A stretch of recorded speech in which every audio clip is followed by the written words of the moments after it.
Hi! So Cubasis 3.7 has been released along with Iconica Sketch, which brings us a tempo track, a time signature track, lots of new free synth patches to celebrate Yamaha's birthday, and an orchestral library now available on the iPad or your Android tablet that we got introduced to on the previous Cubase release. So, let's go!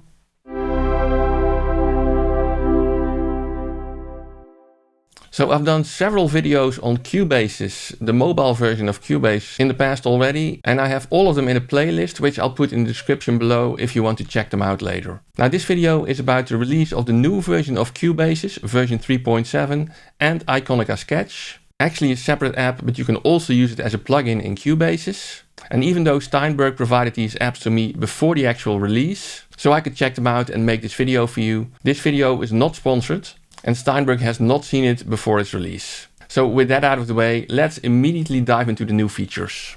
Now at the moment you're looking at just an empty project in Cubasis, just one audio track in there. And one of the new features is that you can now add the global tracks by pushing the add button below. You see that there's now a global section there. And if you push that, you can see that it adds a tempo track and a signature track. So you can now program tempo changes in Cubasis as well as time signature changes, which aligns quite well if you're doing orchestral stuff with the orchestral library at the same time, of course, but more about that later.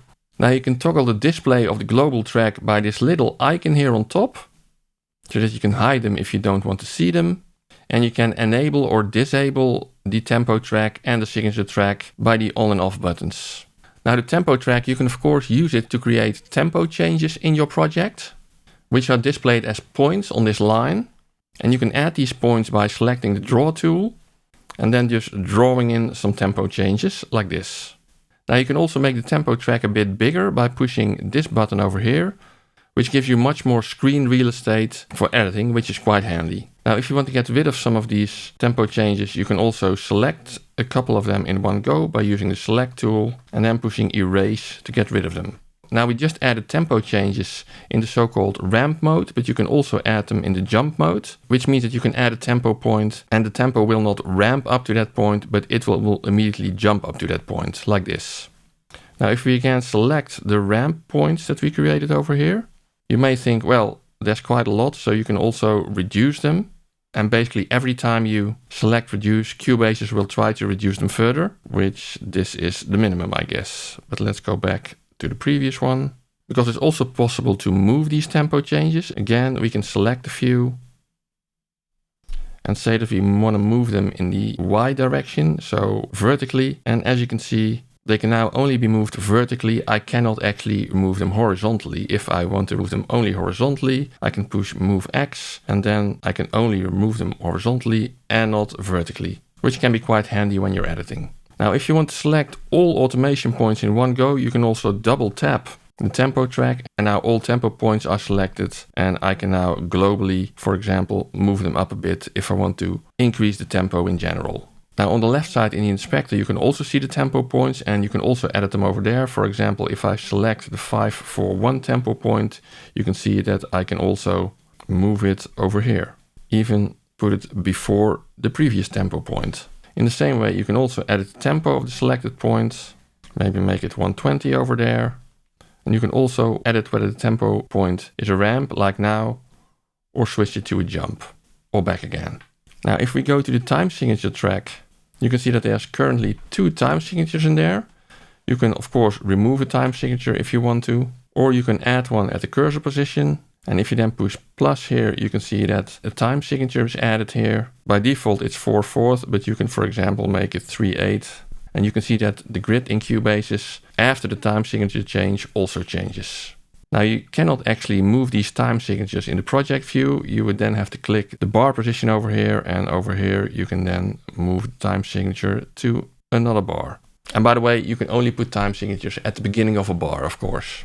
So all of that gives you quite a lot of flexibility in producing music in Cubasis with tempo changes and time signature changes. Great stuff.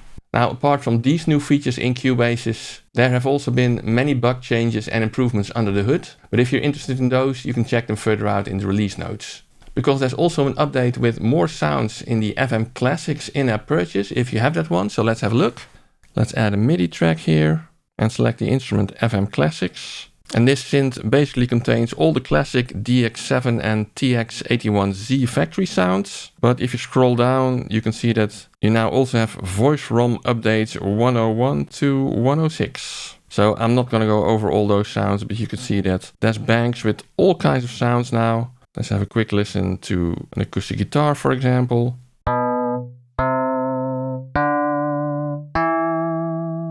As made on an FM synth, of course, so don't expect it to sound totally natural as an acoustic guitar. But this is how you would generate an acoustic guitar on an FM synth. Electric bass. Alright, many more sounds for you to play around with. And if you already had the FM Classics instrument, this update is free.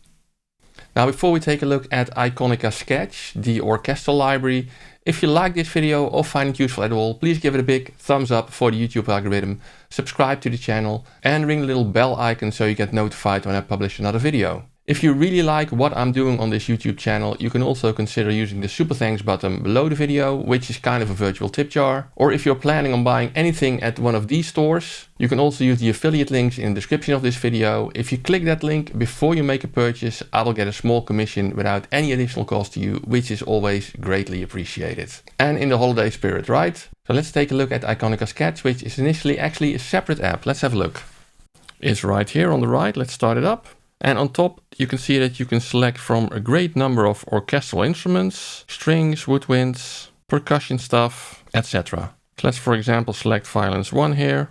And then you can see the big buttons for articulations here. You can go through them.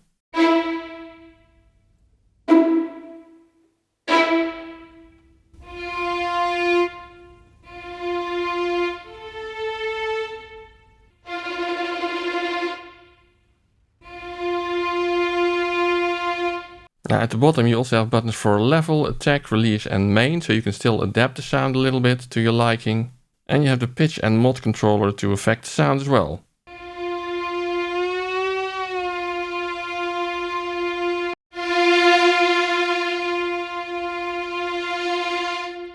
Now you can of course just use it as a separate app and play it like this if you have a MIDI keyboard connected.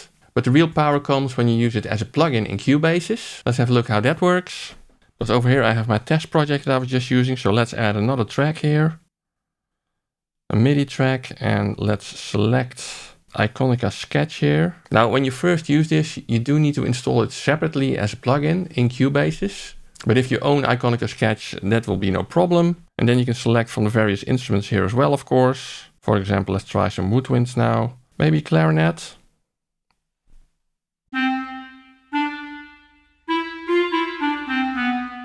Yeah, you're seeing some latency because I'm casting the screen of my iPad to my desktop and screen capturing it over there. But when you have a direct audio connection, the latency is virtually unnoticeable.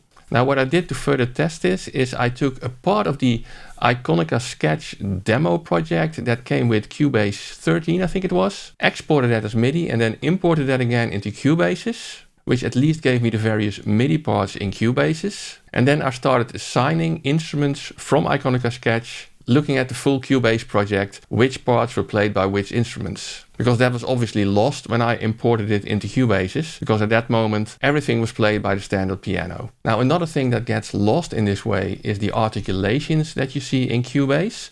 Because if you look at the project in Cubase, you can see, for example, if we take this violin 2 and open the part, that there's expression controller data on the track, but also articulations. And they get lost as well. For example, initially the violins are playing tremolo and then they're playing spiccato. So that information does not get transferred as part of the MIDI data into Cubasis. And if we look at this violins 2 part, for example, you can see that there is velocity data, modulation data and expression data, which got transferred over pretty well. But for the articulations, I had to switch them manually. And those are those little notes here at the bottom. Like for example, initially you can see that there is this F0 note. And if you look at Iconica Sketch, what that means is then you can see that F0 is actually the tremolo articulation. So those are changes I had to make manually to all the parts. And I did those changes only for the string parts of the Iconica Sketch project. And that's what you're looking at here now. Now another thing that I used in this project is there's a tempo change in there, which is only at the very end. That got transferred pretty well. But what did not get transferred is the time signature changes. So you basically see that there's a different time signature on every bar. And those are also changes that I had to make manually in this Cubasis project. But then it sounded pretty nice. Let's have a listen.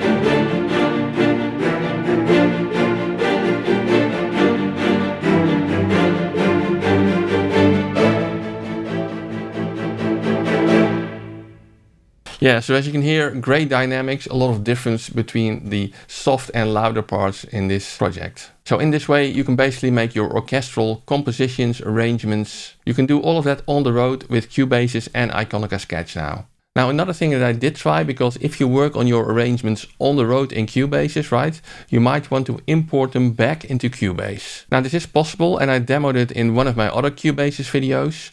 You can share it from Cubasis, for example, to your files. And then in the full Cubase, you can import a Cubasis project. So I also tried that for this Iconica Sketch demo project. And it did import all the MIDI with all the controller data fine. But unfortunately, it did not automatically assign the Iconica Sketch instruments to the various tracks in my Cubase project. I think that's another big improvement that Steinberg could do in this. Because obviously, if you're working on your arrangement in Cubasis, it would be nice to easily transfer it to the full Cubase to work on it in your studio. So what do you think? Is this something that you might use, Cubasis with an orchestral library, and are interested in this new functionality and this new Iconica Sketch instrument? Let us know in the comments. Now, if you want to see more of my videos about Cubasis, I have added them all in this playlist. So check it out, enjoy, and see you soon.